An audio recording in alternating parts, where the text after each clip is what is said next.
Olá, meus amigos. Vamos a mais um estudo do livro O Consolador. Este livro, veio através do nosso irmão Emmanuel, na psicografia de Francisco Cândido Xavier.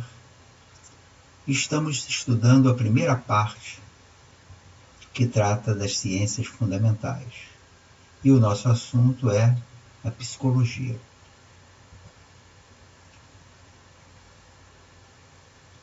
Na questão de número 51, é indagado o seguinte a Emmanuel: a loucura é sempre uma prova? E Emmanuel nos responde: o desequilíbrio mental é sempre uma provação difícil e dolorosa. Essa realidade, contudo, podendo representar o resgate de uma dívida do pretérito escabroso e desconhecido, pode igualmente constituir uma resultante da imprevidência de hoje, no presente que passa, fazendo necessária, acima de todas as exortações, aquela que recomenda a oração e a vigilância. E, meus irmãos, estarmos desprovidos do nosso juízo perfeito é realmente uma provação difícil, sofrida. E as razões, as causas, não só da loucura, mas de todas as nossas provas, sofrimentos, nossas dores, elas provêm de um único ser, um único elemento, que somos nós mesmos. Somos nós que, através da nossa visão equivocada, nós nos detonamos, nós nos agredimos. Agredimos o nosso corpo, agredimos a nossa mente,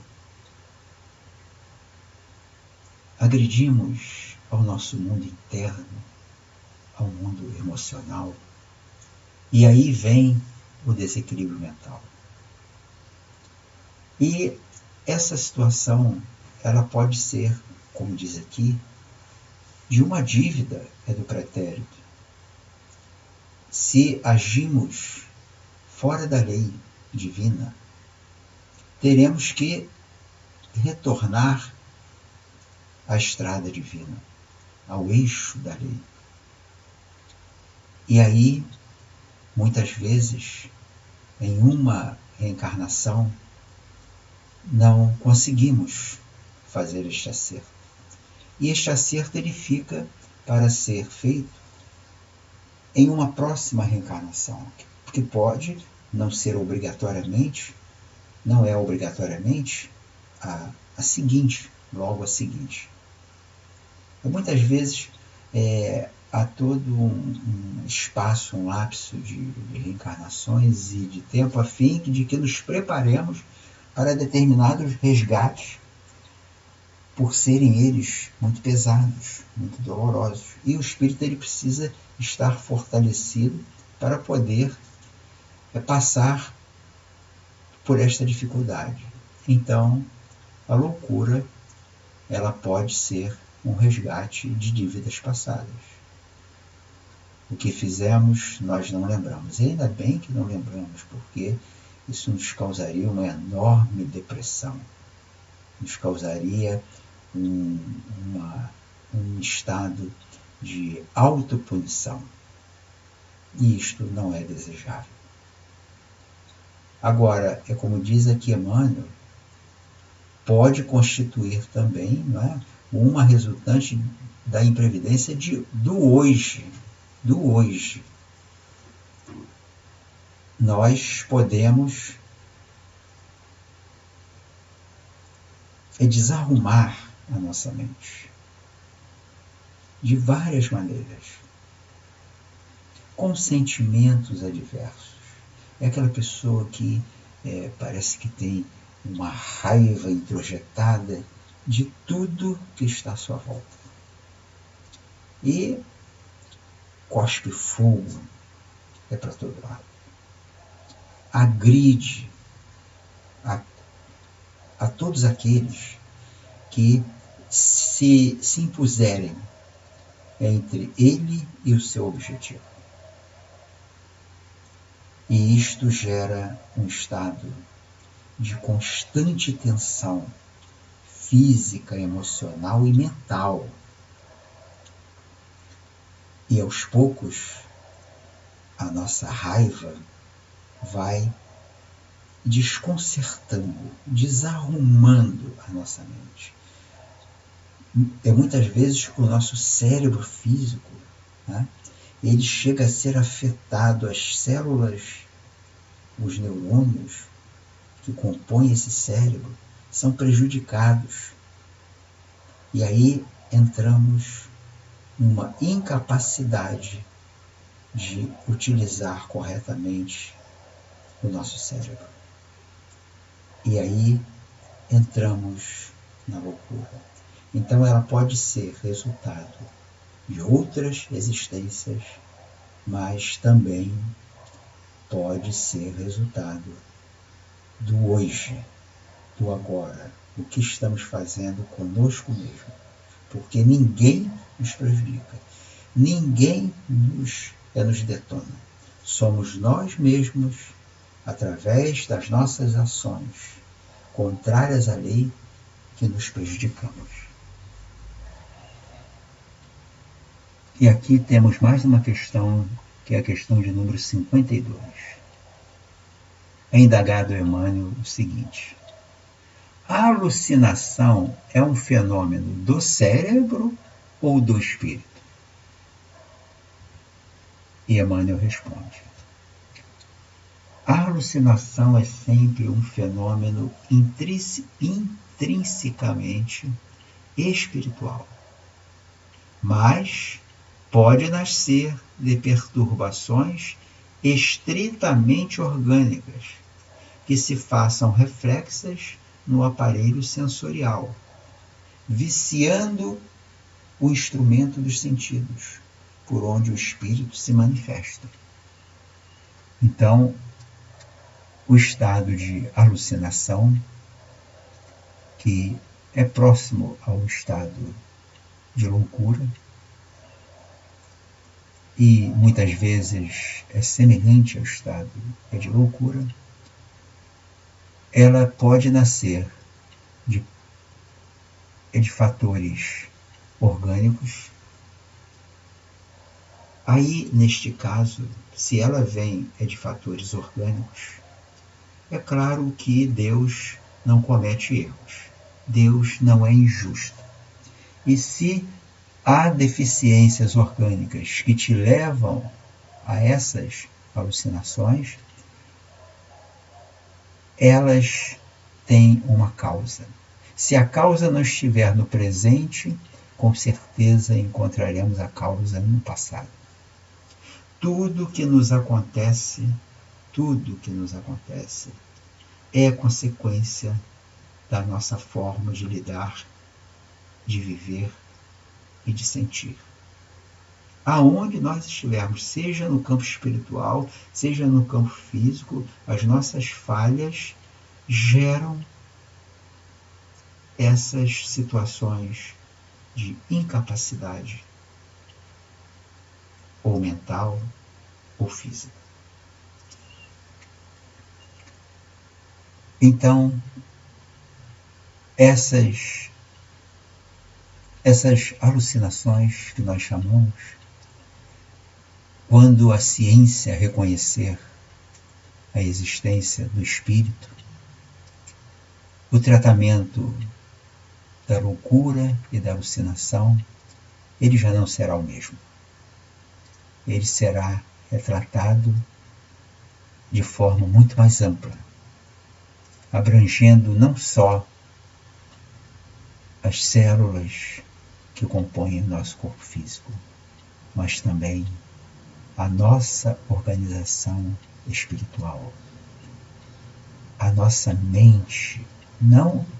Eu não falo do cérebro físico, mas da nossa mente, o nosso campo dos sentimentos, aquilo que sentimos. E continuando aqui, temos uma outra questão, que é a questão de número 53. Os bons ou maus pensamentos do ser encarnado afetam a organização psíquica de seus irmãos na Terra, aos quais sejam dirigidas?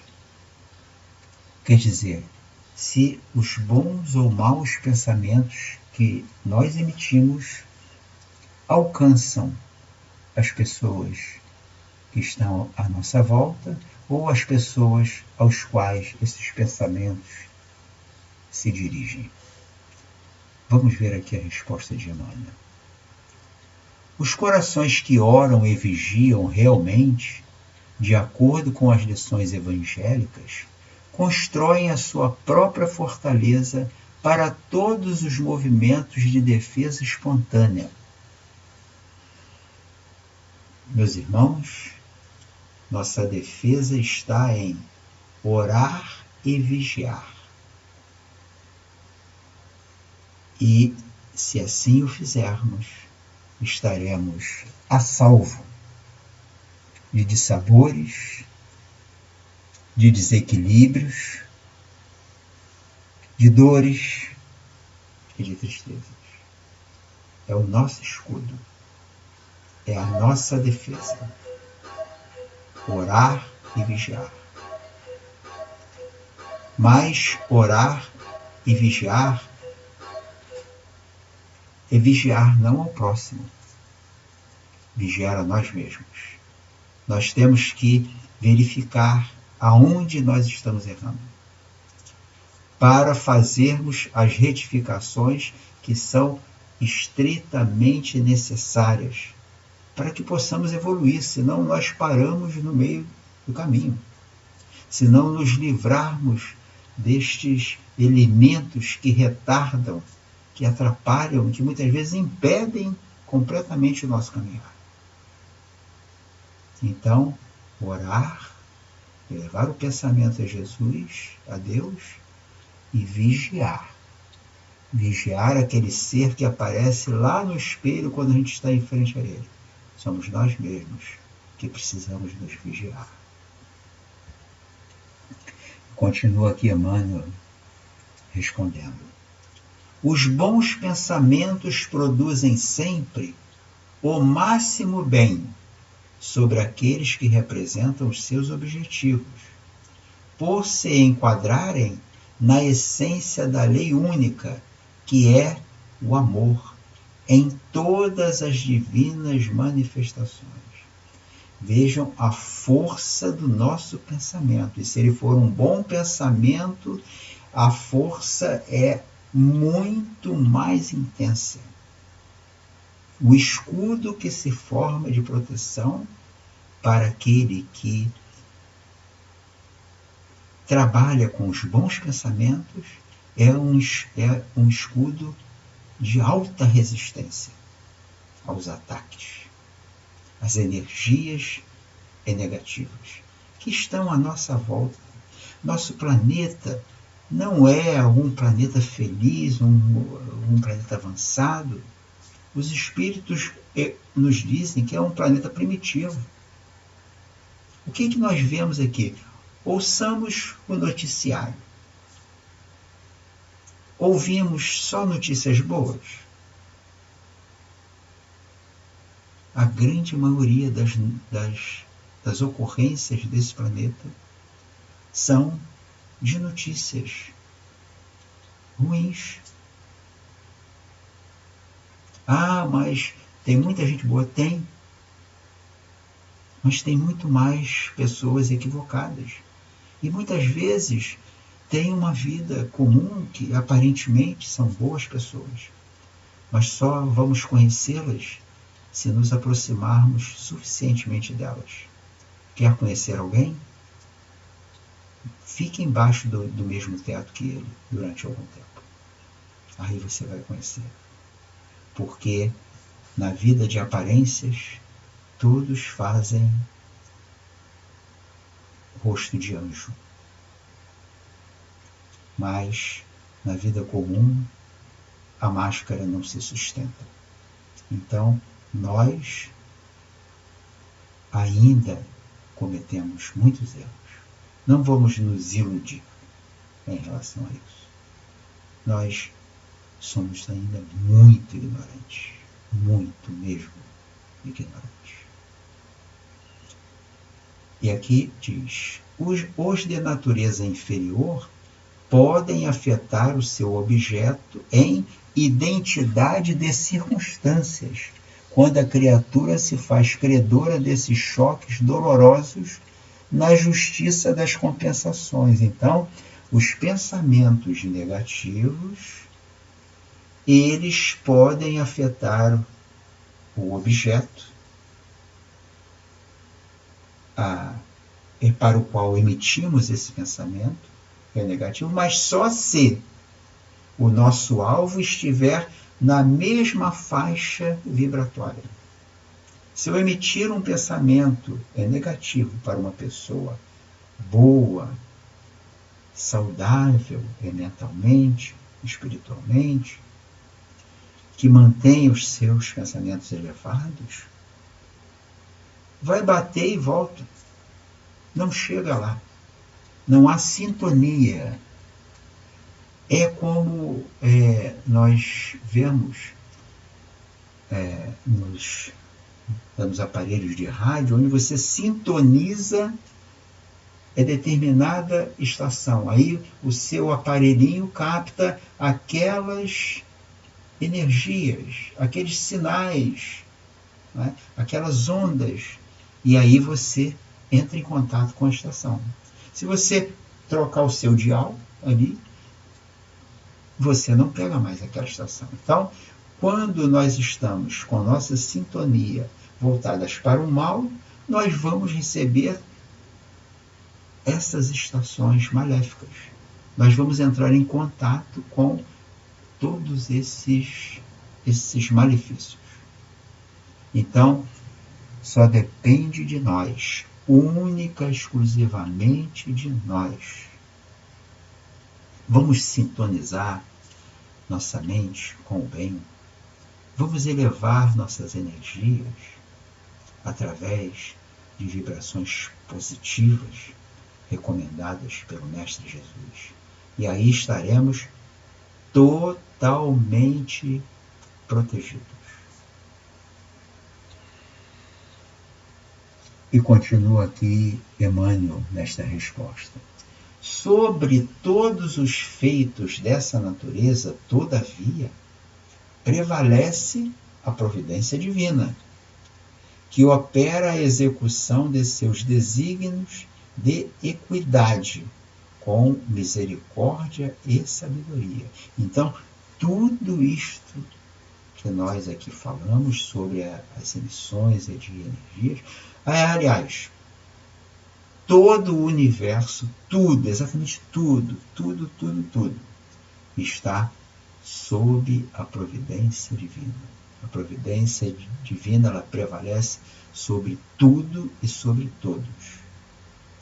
E ela opera a execução dos seus ensinamentos, dos seus desígnios. E opera de forma igualitária, sem injustiça, mas com misericórdia e sabedoria, com pulso firme e amoroso. Deus jamais faria algo para nos detonar e para um motivo de vingança. Isso não existe na providência divina. E assim, meus irmãos, meus amigos, agradeço a mais um contato que tivemos. Espero que esse estudo tenha sido e proveitoso e para todos. Que a paz de Jesus ilumine os nossos corações. Graças a Deus.